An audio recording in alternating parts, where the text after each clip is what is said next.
ሰላም ጤና ይስጥልን። የጊዮን ዜና መረጃዎችን እነሆ። የአማራ ፋኖ ብሔራዊ ኃይል በጎጃም ስትራቴጂስት ኃላፊ ፋኖ ዳዊት መሐሪ ትግል ይጠበቅ። ትግል ጥበቃን አስመልክቶ ከአርበኛው ጀምሮ ብዙዎች የሚናገሩት ያለ ምክንያት አይደለም።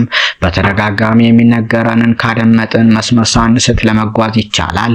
ከወራት በፊት አርበኛ ዘመነ ካሴ ይህን ብሎ ነበር።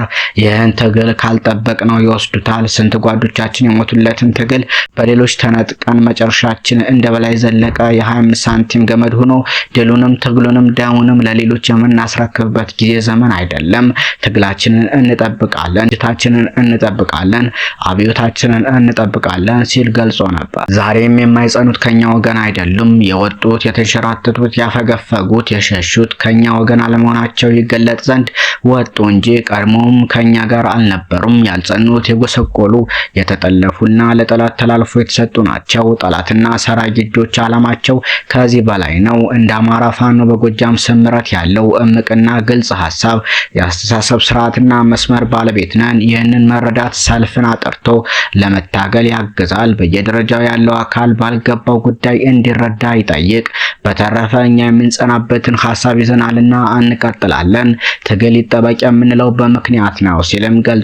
ይህ በእንዲህ እንዳለ ጀብድ መስራት የማይታክተው ደጋዳሞት ብርጌድ ግንቦት 7 2017 ዓመተ ምህረት የአማራ ፋኖ በጎጃም ሁለተኛ ተፈራ ዳምጤ ክፍለ ጦር ደጋዳሞት ብርጌድ ከደንበጫ ወረዳ ወደ ደጋዳሞት ወረዳ ፈረስ ቤት ከተማ ተጨማሪ ኃይል ለማስገባት በተንቀሳቀሰ የአብይ አህመድ ዙፋን ጠባቂ ሰራዊት ላይ በአይነቱ ለየት ያለ ጥቃት ፈጽሟል። ከግንቦት 6 2017 አመሻሽ ጀምሮ ከደንበጫ ወረዳ የተንቀሳቀሰው ጠላት የደጋዳሞት ብርጌድ አንደኛና ሁለተኛ ሻለቃ እንዲሁም ደግሞ የብርጌዱ ቃኝና መሐንዲስ ከቄቤ ገደል አንስቶ ዘቋላ ወገን ባለው ሰፊ ቀጠና ውስጥ ባደረጉት እልህ አስጨራሽ ትንቅንቅ የአብይ አህመድ ዙፋን ጠባቂ ሰራዊት ላይ ከፍተኛ ሰብአዊ ኪሳራ ማድረስ ተችሏል። በሌላ ግንባር ደግሞ የታዷን ተነሽ ሻለቃ አባላት በጉባ ሰቀላ ግንባር በመንቀሳቀስ በፈረስ ቤት ከተማ ዙሪያ የመሸገውን ያገዛዙ ዙፋን ጠባቂ አርግፈውት ውለዋል።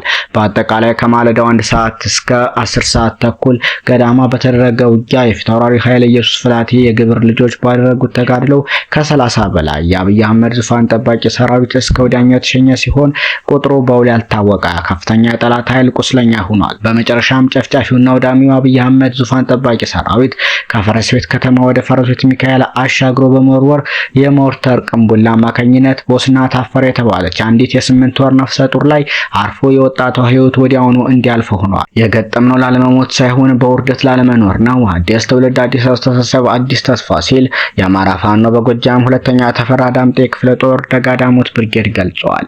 በተመሳሳይ የአማራ ፋኖ ብሔራዊ ኃይል በጎጃም የሐዲስ ዓለማየሁ 7ኛ ክፍለ ጦር በባሶ ሊበን ወረዳ የላምገጭ ከተማ ላይ ከፍተኛ ድል ሲያደርጉ ውለዋል።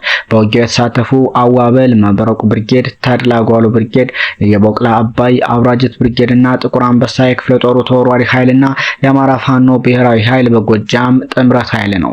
ውጊያው የተደረገው ከ1 ሰዓት እስከ 11 ሰዓት ነው። የተገኙ ድሎች 4 ክላሽ፣ 600 የብሬን ጥይት፣ 2 የደረት ትጥቅ ከ4 ካዘና ሲሆን የቀንደኛው ሻለቃ ወርቁ አጃቢ በእጅ ተይዞ ጋቢ ሆኗል። ከፍተኛ ቁጥር ያለው ኃይል በደንና በላይም ገጅ ግንባር ሙትና ቁስለኛ ሆኗል። በሌላ ዜና በባስራ ተጭነው ለስልጠና ወደ ደብረ ማርቆስ በመግባት ላይ የነበሩ ሰልጣኞችን የተድላ ጓሉ ብርጌድ የዳላይ ደፈጣ በተኩስ በመክፈት 11 ምልምሎች እንዲጠፉ ሲደረግ አንድ በእጅ ተይዟል። ጠላት የደረሰበትን የፋኖ ጥቃት ተከትሎ የብልጽግና አሽከር የነበሩ 2 ሚሊሻዎችና አንድ መከላከያ የሐዲስ ዓለማየሁ 7ኛ ክፍለ ጦር አብራጅት ብርጌድን በቀን 8 2017 ተቀላቅሏል ሲል ፋኖ እንደ ሰው ታምሮ የአዲስ ዓለማየሁ 7ኛ ክፍለ ጦር ህዝብ ግንኙነት ገልጿል። በተያያዘም አርሚ አንድ የቡሬ ከተማ ስፔሻል ፎርስ ዘመነ ሻለቃ የአማራ ፋኖ ብሔራዊ ኃይል በጎጃም 5ኛ ክፍለ ጦር ብሬዳሞት ብርጌድ እንደ ንስር ታድሶ እያበራ በአስገራም ጀግንነት እየተምዘገዘገ ባለው የብሬዳሞት ብርጌድ አዲሱ አመራር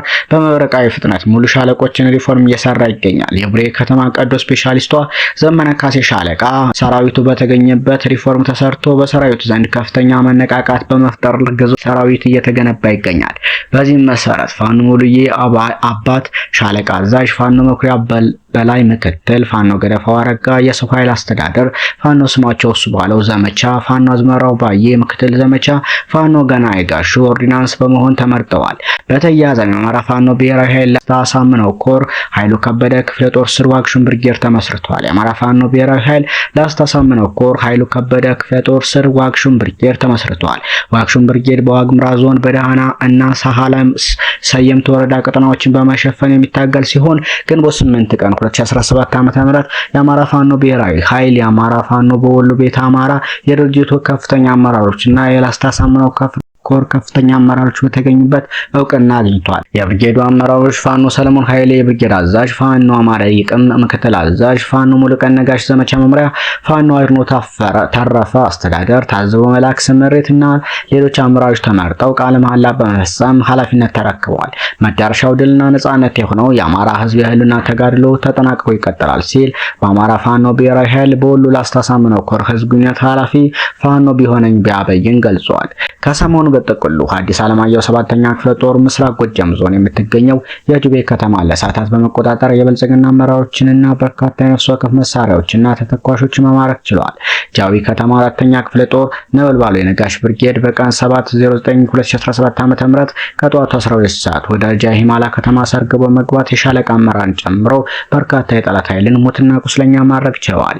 ቀየታ ይፍታዬ ንጉሴ ኢንጂነር ክብር ተመስገን ብርጌድ አንጀኔ ከተማ ላይ ወደ ደጋዳሞት ሬሽን ለማድረስ ሲንቀሳቀስ በደፈጣ በጠላት ላይ ከፍተኛ ኪሳራ ማድረስ ችሏል። በተመሳሳይ ተፈራ ዳምጤ 2ኛ ደጋዳሞት ብርጌድ የጠላት ኃይል ወደ ደጋዳሞት ከተማ የተንቀሳቀሰውን ጠላት ልኳን ነግረውታል። በላይ ዘለቀ 8ኛ ክፍለ ጦር ደባይ ጦቄ ብርጌድ ኮማንዶዎችን አስመርቋል። ተተኪ ወታደሮችን በነጻ ቀጠና በማሰልጠን ላይ የሚገኝ የፋኖ ኃይል የትግሉ መዳረሻ የሚረዱ አዳዲስ ኮማንዶ ሰልጣኞችን በየጊዜው እያስመረቀ ይገኛል። አዲስ ትውልድ፣ አዲስ አስተሳሰብ፣ አዲስ ተስፋ ሲል የአማራ ፋኖ ብሔራዊ ኃይል በጎጃም አስታውቋል። ሰሞነኛ መረጃዎች እነኛን ይመስሉ ነበር።